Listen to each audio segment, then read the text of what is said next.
La edición mexicana de la revista de los Rolling Stone dedicó su portada de mayo al precandidato republicano Donald Trump. La publicación califica a Trump como un peligro para México y un acontecimiento lamentable que transmite un mensaje racista al mundo. Antonio Navalón, autor del artículo, también hace énfasis en los seguidores del empresario, asegurando que son un gran problema, mas no hay que resignarse. Quiero saludar en Madrid precisamente a Antonio Navalón, periodista, columnista del diario El País. Señor Navalón, muy buena noche para usted, gracias por atendernos. Dania, muy buenas tardes y con todo gusto por estar en su programa. No, gracias de verdad.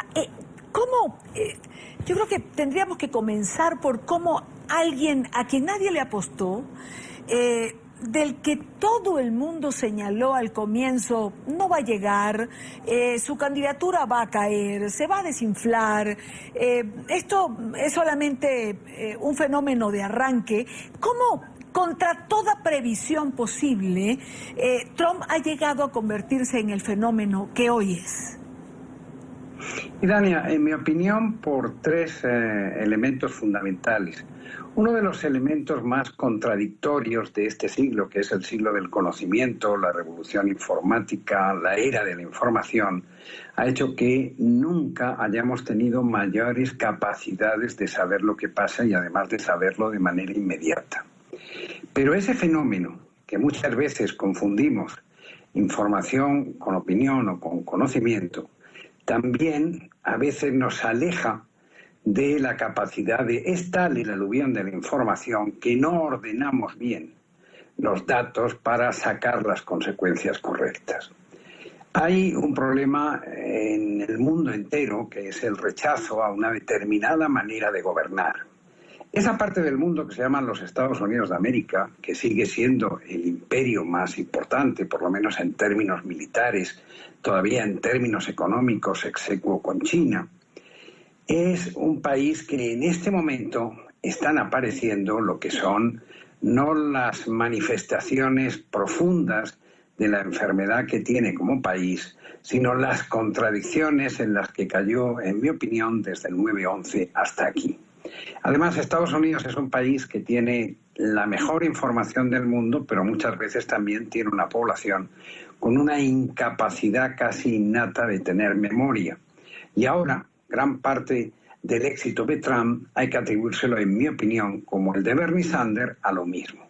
El mundo, y Estados Unidos, está en crisis con su clase política. Y lo está porque hay muchas cosas que no están siendo o no tienen sentido. Por ejemplo, la crisis económica del año 2008, precisamente el año en el que llega en una revolución de todo tipo Barack Obama a la Casa Blanca, es una crisis que, a diferencia de la de 1929, no ha tenido nadie que pague por ella, salvo los votantes en gran medida de Trump, que es una parte de los elementos curiosamente traucásicos o blancos, que son esa parte de la clase media que se vio más afectada por la crisis económica y por la pérdida que han ido teniendo, que hemos tenido todos en el mundo, pero que ellos atribuyen a elementos, olvidándose de su historia, que no pueden ser el primer país de la Tierra y al mismo tiempo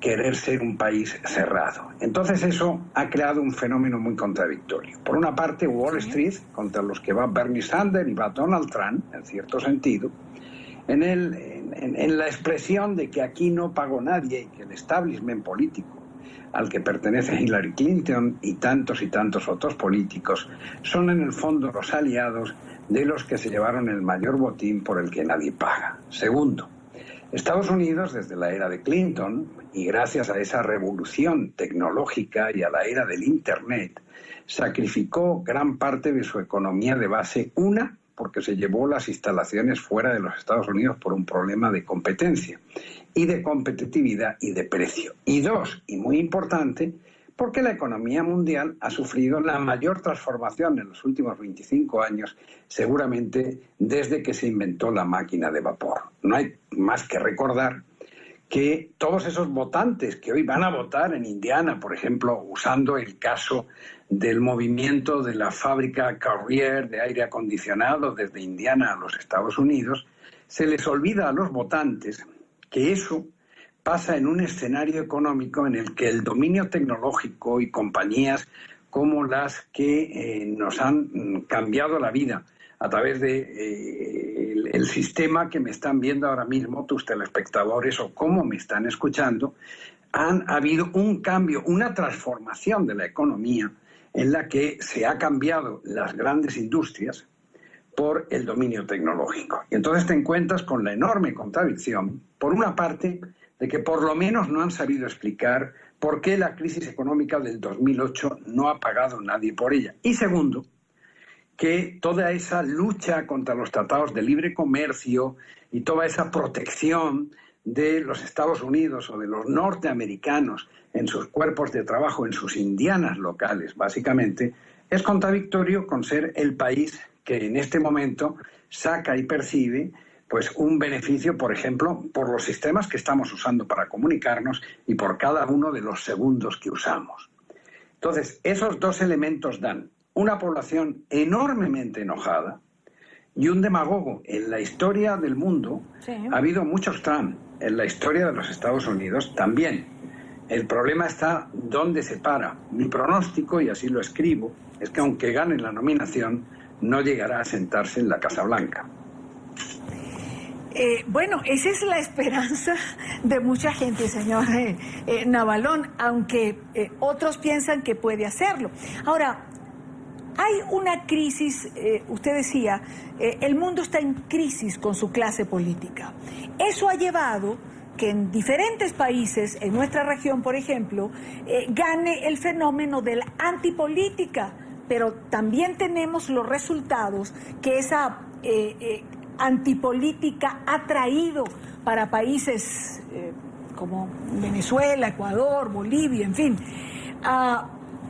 De llegar Trump, aunque no sea su pronóstico, este acontecimiento lamentable, ¿qué consecuencias puede tener para Estados Unidos y para el mundo en general? Bueno, somos hijos de una historia que ha producido fenómenos tan inconsecuentes como que un país como Alemania diera un monstruo como Hitler en una coyuntura no muy distinta de esta que estamos viviendo. Yo creo que eso no puede pasar. Eso es muy difícil que pase en los Estados Unidos por una razón, porque con todos los defectos, Estados Unidos es un país que tiene una serie de instituciones y desde luego de intereses muy claros. Francamente, se me hace muy difícil en ninguna condición, y no hay que comparar fenómenos, por ejemplo, como la llegada de Chávez u otros fenómenos de la región, que si usted observa bien, fueron siempre precedidos por un colapso y un fallo sistémico de la clase política. Pero, a diferencia de lo que pasa en los Estados Unidos, en los países que hablan como nosotros, que usan el español como idioma, es desafortunadamente un escenario donde no hay instituciones ni intereses tan claramente marcados. No es lo mismo prever o ver la llegada al país con mayores reservas petrolíferas del mundo, como fue Chávez y Venezuela, que ver a Trump con el maletín de las claves secretas de las armas nucleares poniendo en peligro a todos. No, Trump no es un peligro para el mundo, Trump es un peligro para los Estados Unidos y es un peligro para todos por una razón muy sencilla. Porque ni tiene un proyecto para gobernar, ni le interesa mucho el gobierno, y no es el primer demagogo que consigue llegar tan lejos como hasta aquí. Ahora la pregunta es, ¿y los demás qué? Y los demás no me estoy refiriendo solo a los que van a correr en las elecciones contra él, sino me estoy refiriendo a una serie de mecanismos, por ejemplo, que han ido fallando a lo largo de toda la campaña, como es la fortaleza del Partido Republicano. Pero ahora ya entramos de verdad al problema, y el problema es cuánto del establishment, el establishment tecnológico y de control y militar puede soportar ver a Donald Trump como comandante en jefe, con sobre todo el programa que trae, porque de momento ha dicho hacia el interior tres cosas muy elementales: hagamos América de nuevo grande, cerremos las fronteras y primero América, Y segundo, al hacer eso, nuestros obreros en Indiana, de todas las Indianas, de todos los Detroit, van a recuperar el trabajo. Bueno, no es verdad. El modelo económico ha cambiado y ha cambiado básicamente por los Estados Unidos de América y para los Estados Unidos de América.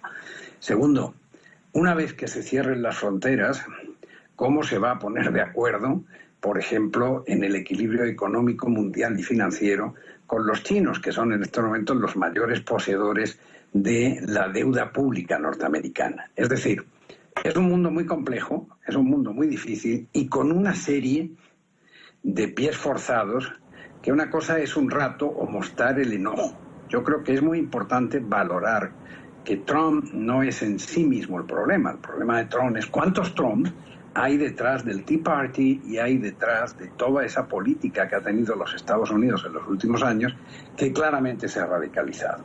Por cierto, no se puede ignorar la responsabilidad que tiene el presidente Obama en todo este fenómeno, porque si bien él fue en sí mismo una revolución, él también ha sido el ocupante de la Casa Blanca frente por donde pasó la crisis económica que él no creó, sí, pero que a la hora de resolverla, y en gran parte está resuelta, no ha tenido paganos. Y los grandes especuladores de Wall Street, en ese sentido, es lógico que tenga tanta pegada Bernie Sanders, en los jóvenes sobre todo, no pagaron nada.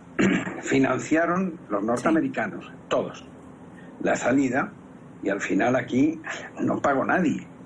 Es decir, esa es la responsabilidad de Obama y la responsabilidad del establishment político norteamericano en la explosión del fenómeno Trump. De cualquier manera, es muy importante sumar lo que significa el voto Sanders y el voto Trump. Claro. Y entender que son votos antisistémicos. Y el sistema tiene dos caminos: o reaccionar y ponerse en paz cada sistema con sus pueblos, o si persiste en no querer oír a sus pueblos. Creo que una de las cosas que no podemos perder los habitantes del siglo XXI del planeta Tierra es la capacidad de asombro. Primero, porque ya nos ha pasado casi todo para asombrarnos, pero segundo, porque pobre de aquel que no se dé cuenta que esto no ha hecho más que empezar. Pues señor Navalón, un gusto haberle tenido en el programa y compartir con usted estos minutos. Antonio Navalón, gracias por acompañarnos. Muchas gracias a ti, Dania. Buenas tardes en Bogotá y siempre a la orden.